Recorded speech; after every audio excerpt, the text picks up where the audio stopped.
কখনো কখনো টি-20 একজন ব্যাটসম্যান অনেক দূর দলকে এগিয়ে নিয়ে যেতে পারেন, কিন্তু 11 জনের কাজটা যদি প্রপারলি না হয় তাহলে টিম থেকে বেস্ট আউটপুট বেরিয়ে আসে না। আমাদের বাংলাদেশি ক্রিকেট কালচারে নতুন একটা কালচার তৈরি হয়েছে। একজন যেদিন ভালো খেলে বাকিদের আর কোনো দায়িত্ব নিতে হয় না। বাকিরা মনে করেন তিনি তো করেছেন, তিনিই সব কিছু। এইটা আজকে প্রথম না। তানজিদ তামিম 62 বলে 89 রানে ইনিংস খেলেছেন, আর বাকিরা 58 বল থেকে 57 রান করেছেন।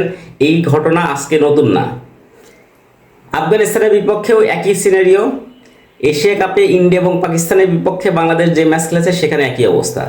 ওই ম্যাচগুলোতে সাইড ভালো করেছিলেন, বাকিদের কোনো দায়িত্ব ছিল না। আজকে তানজিদ তামিম ভালো করেছেন, বাকিরা কেউই ভালো করতে পারে নাই। এই ঘটনা নিত্য নৈমিত্তিকভাবেই ঘটছে, রেগুলার ঘটছে। হয়তো টপ অর্ডার থেকে কেউ কিছু বাউন্ডারি হাঁকাচ্ছেন, মিডল অর্ডারে কোনো ব্যাটসম্যানই কিছু করতে পারছেন না। এ তামাশার শেষ কোথায়? আসলে ওই আমাদের সিনিয়র কোচ তিনি কি ফাইন্ড আউট করতে পেরেছেন যে আসলে এই রেগুলার বেসিস যে ঘটনাটা ঘটছে, আপনাদের দায়িত্ব জ্ঞানহীনতার কারণে বাংলাদেশের ক্রিকেট আজকে এই অবস্থায়।